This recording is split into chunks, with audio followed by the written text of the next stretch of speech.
L'assainissement, un secteur où les montants engagés sont considérables. Ici, par exemple, pour la réhabilitation de cette station d'épuration, 730 000 € sont engagés. Derrière ce chiffre, c'est donc toute une équipe qui entre en jeu. En début de chaîne, on trouve Gaëlle Léoture. Elle est ingénieure. Sa première mission est de trouver la solution la plus adaptée pour ses clients. Est-ce qu'on reste bien avec une pompe et pas deux Vu le budget, on peut rester qu'avec une pompe. Entre alors en considération le budget, les caractéristiques du terrain ou la nature des effluents.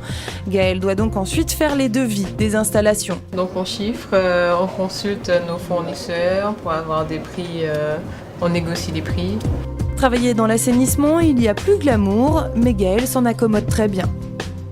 On est souvent confronté à des eaux usées, il y a des nuisances olfactives, mais bon. On s'adapte à son métier et aux contraintes qui sont liées à son métier. Mais ce n'est pas une contrainte insurmontable en étant une femme. Une fois le devis acté, c'est l'heure du chantier. C'est là qu'entre en scène José Aglaé. Codius, il faudrait que tu revoies l'angle de l'agitateur.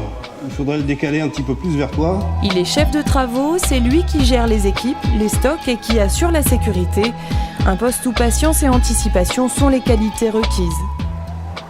Ouais, il n'y a pas beaucoup d'eau, mais il faudrait que tu mettes une planche, une protection. Le chef de chantier, c'est le lien entre le projet et le terrain. C'est un homme de tous les instants, chef des travaux. C'est quelqu'un qui sait écouter non seulement les consignes et les directives qui viennent d'en haut, mais également prendre acte des réflexions faites par les gens qui sont sur le terrain. Le terrain, Samuel Charlery le connaît bien. En tant qu'agent polyvalent, il gère l'entretien des stations. C'est une phase de l'entretien qui n'est pas des plus réjouissantes. Mais bon, l'entretien passe par ces petites opérations.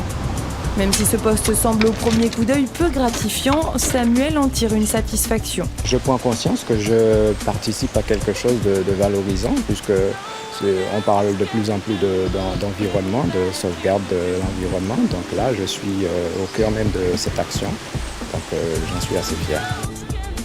Une réalité que beaucoup ont du mal à voir, l'assainissement est souvent négligé car peu visible. C'est pourtant à ce prix que l'on pourra préserver nos ressources.